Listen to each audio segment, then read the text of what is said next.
Assalamualaikum warahmatullahi wabarakatuh. Bismillah, innal hamdalillah wa wassalatu wassalamu ala Rasulillah wa ba'dah. Baiklah, pendidikan merupakan faktor yang sangat penting dalam menentukan kemajuan suatu bangsa. Karena kualitas pendidikan yang baik akan mampu menghasilkan sumber daya manusia yang tangguh dan unggul. Terlebih lagi yang mampu mendongkrak strata sosial,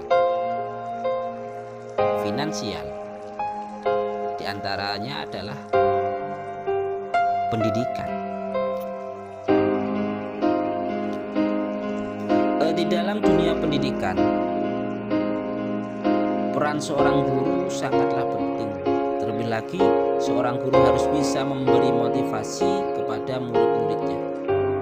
Karena dengan motivasi seorang guru, seorang murid akan mampu mengembangkan, mampu mengeksplor potensi-potensi yang ada pada diri seorang murid tersebut. Video ini sengaja kami buat untuk memenuhi tugas mata kuliah profil tenaga pendidikan yang diampu oleh Bapak Muhammad Dasuki MPDI, yaitu tentang cara-cara memotivasi siswa. Baiklah, sebelum kita masuki materi cara-cara memotivasi siswa, alangkah baiknya kita mengetahui dulu apa itu motivasi, yaitu pengertian motivasi, fungsi-fungsi motivasi, jenis-jenis motivasi, dan lain-lain sebagainya. Baiklah, yang pertama yaitu pengertian motivasi. Kata motivasi berasal dari bahasa Inggris, yaitu motivation, yang berarti mendorong ataupun dorongan. Maksudnya begini, manusia melakukan suatu hal dalam menjalani kehidupan karena alasan tertentu dan adanya pendorong. Kekuatan pendorong yang ada dalam diri seseorang untuk melakukan aktivitas-aktivitas tertentu dan untuk mencapai suatu tujuan tertentu itu disebut motif. Dan segala sesuatu yang berkaitan dengan timbulnya sebuah motif itu disebut motivasi. Itulah pengertian motivasi. Jenis-jenis motivasi. Yang pertama adalah motivasi primer, yaitu motivasi primer atau basic motif atau motivasi dasar, atau sering juga disebut dengan drive atau dorongan. Dalam dorongan ada dorongan fisiologi, yaitu dorongan kebutuhan, dan dorongan umum, yaitu dorongan kegiatan. Motivasi sekunder ini adalah menunjukkan kepada motivasi yang berkembang berkat adanya pengalaman dan dipelajari, yaitu dorongan dari luar. Seperti seorang guru memberikan motivasi kepada murid-muridnya untuk aktif belajar, aktif menyimak materi, itu diberi dorongan. Itu motivasi sekunder. Terus selanjutnya yaitu fungsi motivasi. Fungsi motivasi adalah sebagai perantara pada organisme atau manusia untuk menyesuaikan diri dengan lingkungan. Sesuatu perbuatan dimulai dengan adanya ketidakseimbangan dalam diri individu, misalkan lapar atau takut. Kebutuhan inilah yang akan menimbulkan dorongan atau motivasi untuk berbuat sesuatu. Yang nomor 4 adalah sifat motivasi. Di sini ada motivasi intrinsik dan ada motivasi ekstrinsik. Motivasi intrinsik adalah motif-motif yang aktif dan tidak perlu dirangsang dari luar, karena dalam diri individu sudah ada dorongan untuk melakukan aktivitas. Kekuatan-kekuatan ini mempengaruhi dengan menentukan pikirannya dan selanjutnya membimbing pelaku ke dalam situasi tertentu. Jadi memang dalam diri manusia itu sudah ada kekuatan-kekuatan untuk mendorong untuk melakukan sesuatu. Itu namanya motivasi intrinsik. Nomor 2 adalah motivasi ekstrinsik. Motivasi ekstrinsik adalah motivatif yang aktif dan berfungsi karena adanya stimulus atau rangsangan-rangsangan dari luar. Misalkan seorang anak akan melakukan aktivitas belajar dengan baik apabila adanya dorongan dari luar. Adanya dorongan dari luar dirinya seperti bentuk pujian, hadiah, persaingan, medali, ataupun hukuman. Jadi ini memang motivasi yang perlu dorongan, perlu stimulus. Nah, disinilah tugas seorang guru untuk bagaimana memberikan stimulus kepada murid-muridnya. Yang nomor 5 adalah motivasi dalam belajar. Belajar pada hakikatnya merupakan proses perubahan perilaku berkat adanya interaksi dengan lingkungan. Perubahan-perubahan yang dipelajari biasanya memberi hasil yang baik bila mana individu mampu memotivasi untuk melakukannya. Dan latihan kadang-kadang menghasilkan perubahan-perubahan dalam motivasi yang mengakibatkan perubahan dalam prestasi.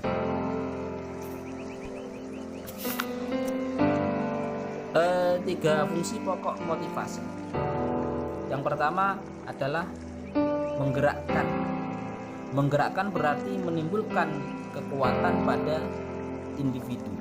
Bila seorang siswa belajar, dapat diasumsikan bahwa di dalam siswa ada dorongan untuk memulai dan mengatur aktivitasnya.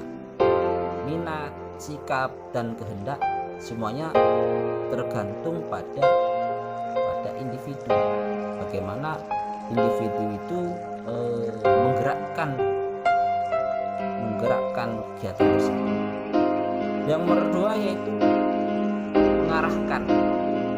mengarahkan tingkah laku individu diarahkan terhadap sesuatu atau berorientasi pada tujuan. Misalkan respon siswa dalam situasi belajar adalah selektif. Jadi dalam satu kelas itu responnya sangat selektif, berbeda-beda. Ini berarti bahwa siswa tertentu merespon terhadap sesuatu hal, namun siswa yang lain tidak meresponnya. Maka tugas guru untuk mengarahkan, memberikan stimulus agar siswa bisa merespon pelajaran atau merespon materi yang diberikan oleh sekolah. Yang nomor 3 yaitu menjaga dan menopang tingkah laku. Lingkungan sekitar harus menguatkan intensitas dan arah dorongan-dorongan dan kekuatan individu. Kunci ini mengacu pada sesuatu kondisi yang berada di luar diri siswa. Motivasi belajar memang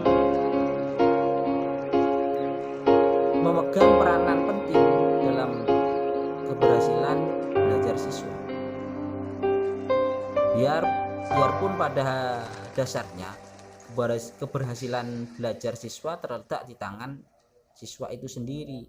Namun demikian, seorang guru harus dapat menciptakan pembelajaran yang aktif dan dapat memotivasi siswa agar mereka aktif belajar, terlibat dan berperan serta dalam setiap pembelajaran di kelas. Yang nomor 7 yaitu cara-cara memotivasi siswa.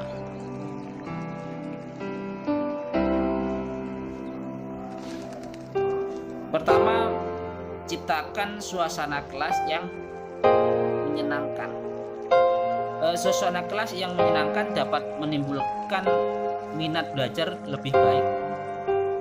Hal yang perlu diperhatikan dalam usaha menciptakan suatu kelas yang menyenangkan adalah sikap seorang guru yang wajar. Jadi sikap seorang guru yang wajar, ramah, jangan memasang wajah yang seram atau menakutkan, istilahnya killer.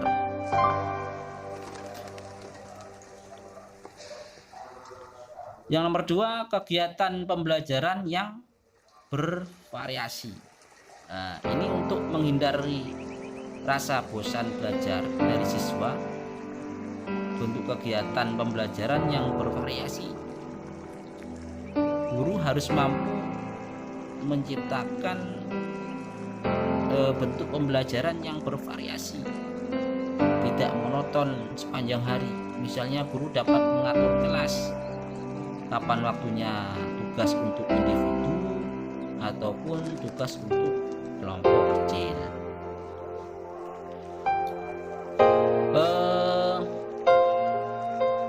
Yang nomor 3, kembangkan pengertian siswa secara wajar. Maksudnya yaitu guru dalam menyampaikan materi hendaknya dimulai dengan pengetahuan yang telah dimiliki oleh siswa.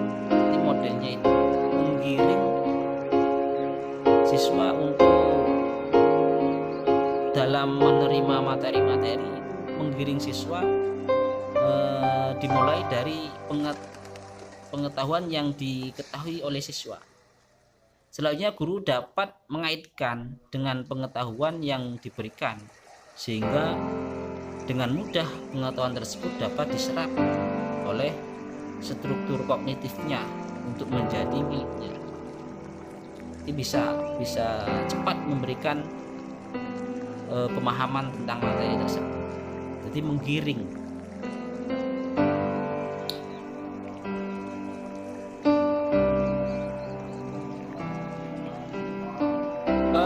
Selanjutnya yaitu menunjukkan celah atau kekosongan kepada siswa.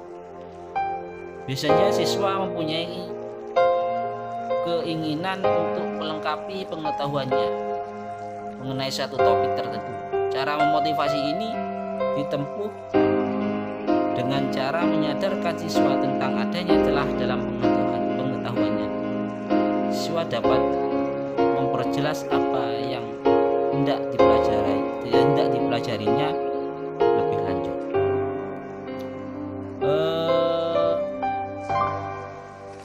Pakailah metode selanjutnya, yaitu pakailah metode penyampaian yang bervariasi sesuai dengan materi yang disampaikan.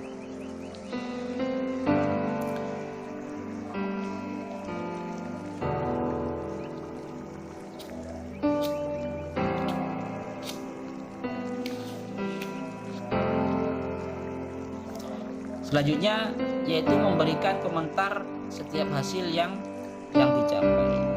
Komentar yang mendorong dan membesarkan hati dapat menimbulkan motivasi belajar. Misalkan dalam setiap lembar pekerjaan siswa, selain nilai, tulis juga komentar dan juga komentar mengenai kekeliruan yang telah diperbuat oleh siswa, serta tulis juga jalan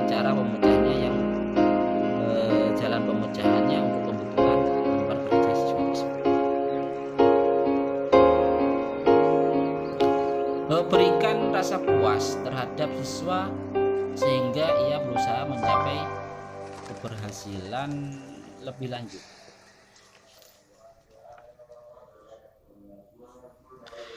Karena apabila seorang siswa merasa puas, biasanya keberhasilan mengikutinya. Sebaliknya apabila seorang siswa merasa kecewa, biasanya kegagalanlah yang akan menyertainya. Prestasi belajar merupakan hasil yang ditunjuk